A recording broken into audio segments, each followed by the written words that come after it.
Hello dear aspirants, welcome to SPM focus UPSC. आज के 25 अगस्त के एपिसोड में हम 4 important current affairs topics discuss करेंगे जो आपके स्क्रीन पे दिए गए हैं। तो चलिए शुरू करते हैं पहले टॉपिक से। गेम थियरी और उसके 2 मेजर मॉडल्स जो आज के इंटरनेशनल अफेयर्स में बहुत ज़्यादा रेलिवेंट हो गए हैं, स्पेशली डोनाल्ड ट्रंप के गेम ऑफ चिकन स्टैंस और इंडिया के रशियन ऑयल इंपोर्ट्स के कॉन्टेक्स्ट पर। गेम थियरी एक मैथमेटिकल फ्रेमवर्क है जिसे 1940s में मैथमेटिशियन जॉन वॉन नॉयमन और इकोनॉमिस्ट ऑस्कर मॉर्गनस्टर्न ने डेवलप किया था। इनका 1944 का book theory of games and economic behaviour game theory का फाउंडेशन माना जाता है। ये फ्रेमवर्क समझाता है कि रैशनल एक्टर्स यानी कि प्लेयर्स कैसे स्ट्रेटेजिक डिसीजंस लेते हैं। गेम थ्योरी का यूज़ ज़्यादातर इंटरनेशनल रिलेशंस और बिजनेस कॉन्टेक्स्ट में होता है।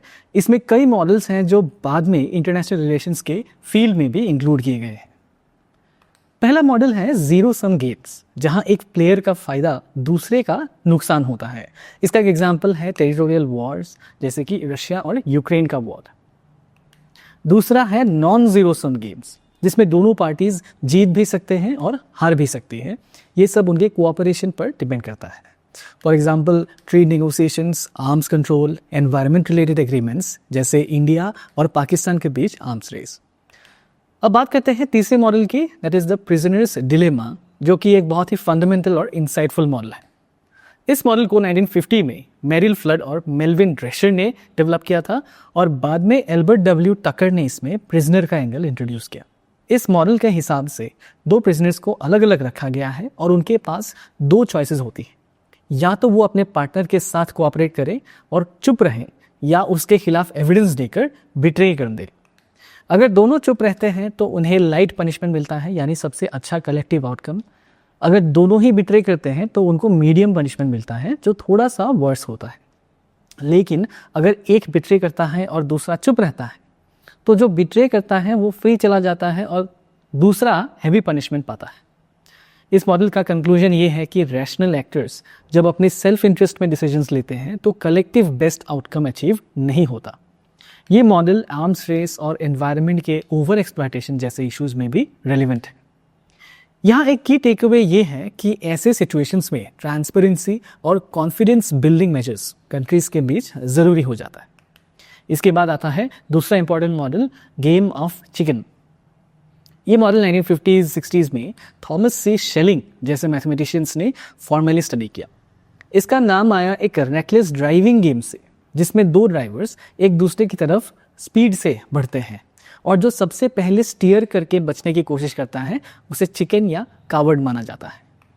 इस मॉडल में 2 चॉइसेस होती हैं, या तो स्वर्व करे यानी अपनी हार मान ले जिससे सेफ्टी मिलती है लेकिन उनका प्रेस्टीज कम हो जाता है, या फिर स्ट्रेट चलते रहें जो दिखाता है ब्रेवरी अगर दूसरा ड्राइवर बचने की कोशिश करे। बट अगर दोनों ही स्ट्रेट चले तो दोनों ड्राइवर्स के लिए ये डिजास्टर्स होता है। इंटरनेशनल रिलेशंस के कॉन्टेक्स्ट में इसका यूज़ कई जगह देखने को मिलता है। सबसे आइकॉनिक एग्जाम्पल है क्यूबन मिसाइल क्राइसिस 1962 का, जहाँ यूएस और यूएसएसआर ने ब्रिंकमैनशिप दिखाया, यानी ऐसी स्ट्रैटेजी जिसमें कोई कंट्री लीडर या पार्टी अपने ओपोनेंट पर प्रेशर डालने के लिए सिचुएशन को जानबूझकर एक्सट्रीम या डेंजरस लेवल तक लेके जाते हैं, तकरीबन कॉन्फ्लिक्ट के एज तक, लेकिन बिना एक्चुअल कॉन्फ्रंटेशन के। क्यूबन मिसाइल क्राइसिस के एंड में सोवियत प्रीमियर निकिता क्रुश्चेव ने पहले कॉम्प्रोमाइज सिग्नल किया।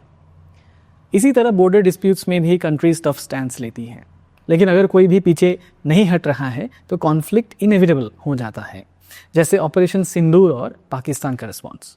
ट्रेड वॉर्स और सैंक्शंस भी इस मॉडल में फिट होते हैं, जहां हर तरफ एस्केलेशन का थ्रेट होता है इस उम्मीद में कि दूसरी साइड पहले यील्ड करेगी, जैसे कि इंडिया और यूएस के बीच करंट ऑयल सैंक्शंस इशू।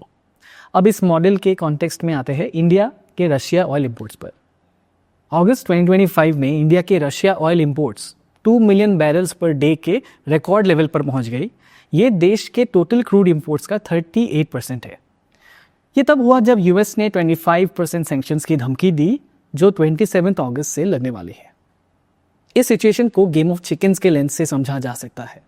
दोनों कंट्रीज इंडिया और यूएस एक दूसरे की तरफ बढ़ रही हैं। देखते हैं कौन पहले स्वर्व करके बचने की कोशिश करता है। फिलहाल तक इंडिया ने ब्रिंकमैनशिप की स्ट्रैटेजी अपनाई है, जिसका मतलब है कि इंडिया अभी तक नेगोशिएशन या कॉम्प्रोमाइज़ के लिए बैक ट्रैक नहीं कर रहा है। तो गेम थ्योरी के मॉडल्स आज भी इंटरनेशनल डिप्लोमेसी और पावर डायनेमिक्स को समझने के लिए बहुत ही रेलिवेंट है। अब बात करते हैं दूसरे टॉपिक की, यूजीसी का नया ड्राफ्ट अंडर ग्रेजुएट करिकुलम जिसमें इंडियन नॉलेज सिस्टम्स को इंटीग्रेट किया जा रहा है। यूनिवर्सिटी ग्रांट्स कमीशन ने अभी एक ड्राफ्ट करिकुलम फ्रेमवर्क रिलीज किया है for under graduate courses across disciplines, जिसका फोकस है ट्रेडिशनल इंडियन नॉलेज सिस्टम्स पर। यह ड्राफ्ट अब स्टेक होल्डर फीडबैक के लिए ओपन किया गया है। अगर यूजीसी की बात करें तो ये एक स्टैट्यूटरी बॉडी है जो यूजीसी एक्ट 1956 के तहत सेटअप की गई थी। ये मिनिस्ट्री ऑफ एजुकेशन के अंदर आती है। यूजीसी का काम होता है इंस्टीट्यूशंस को रेगुलेट करना, फंडिंग प्रोवाइड करना और हायर एजुकेशन के कोर्सेज को रिकग्नाइज करना। इसके अंदर आते हैं central universities, state universities, private universities और डीम्ड टू बी यूनिवर्सिटीज़ जैसे कि एनसीईआरटी। इस नए ड्राफ्ट करिकुलम में कई सब्जेक्ट्स में एंशिएंट विजडम का इंटीग्रेशन प्रपोज किया गया है। मैथमेटिक्स में मंडला ज्योमेट्री का मॉड्यूल शामिल किया गया है।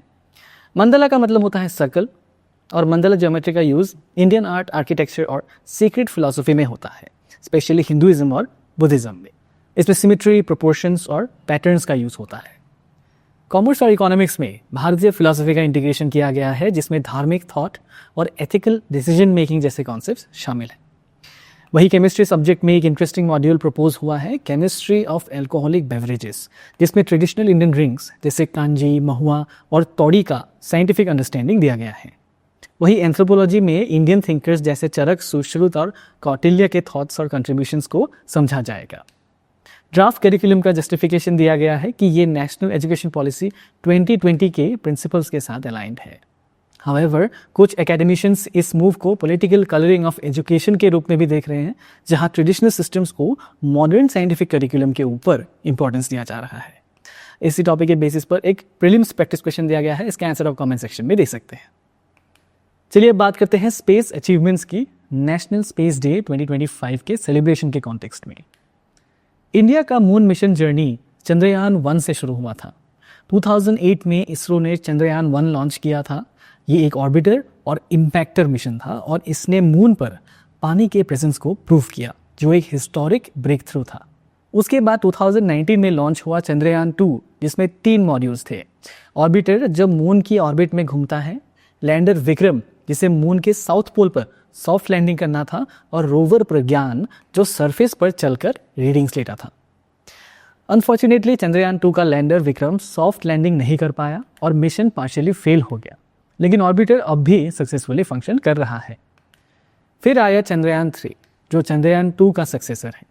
अगस्त 2023 में इस मिशन की सफलता ने इंडिया को दुनिया का पहला देश बनाया जिसने मून के साउथ पोल पर सॉफ्ट लैंडिंग किया। 23 अगस्त 2023 को विक्रम लैंडर और प्रज्ञान रोवर सक्सेसफुली मून के सरफेस पर लैंड कर गए। लैंडिंग साइट को शिव शक्ति पॉइंट नाम दिया गया, जो साइंस और स्पिरिचुअलिटी की एक ब्यूटीफुल ब्लेंड दिखाता है।